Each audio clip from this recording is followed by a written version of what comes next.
Shivkranti TV news अन्याय, अत्याचार, बेकायदेशीर कृत्य करणाऱ्या विरुद्ध शोषित पीडित न्याय देणारा एकच आवाज.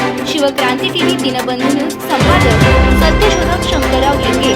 73 87 37 78 01. 25 जानेवारी दिनविशेष. फास्ट ट्रॅक वृत्तांत. 25 जानेवारी हा दिवस राष्ट्रीय मतदार दिन आणि राष्ट्रीय पर्यटन दिन म्हणून संपूर्ण देशात साजरा केला जातो. 25 जानेवारी 1950 रोजी भारतीय निवडणूक आयोगाची स्थापना झाली आणि भारताच्या लोकशाही प्रक्रियेला मजबूत पाया मिळाला. मतदार नोंदणी, मतदानाचा हक्क, पारदर्शक निवडणुका आणि सजग नागरिकत्व यांची जाणीव निर्माण करणे हे या दिवसाचं मुख्य उद्दिष्ट.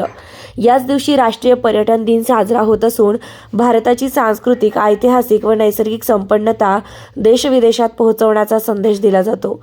पर्यटनामुळे स्थानिक रोजगार, आर्थिक विकास आणि सांस्कृतिक वारसा जतनाला चालना मिळते. आजच्या काळात सजग मतदार होणे आणि देशांतर्गत पर्यटनाला प्रोत्साहन देणे ही काळाची गरज आहे. फास्ट ट्रॅक संदेश. मतदान करा, लोकशाही मजबूत करा, भारत पहा आणि भारत घडवा. Dinbandhu news, Shivkranti TV. संपादक सत्यशोधक शंकरराव लिंगे. 73 87 37 78 01 हा नंबर आपल्या सोशल मीडिया ग्रुपमध्ये जोडा. बातमी लाईक करा, शेअर करा, सबस्क्राईब करा, फॉरवर्ड करा, कमेंट करा, बेल आयकॉन दाबा विसरू नका.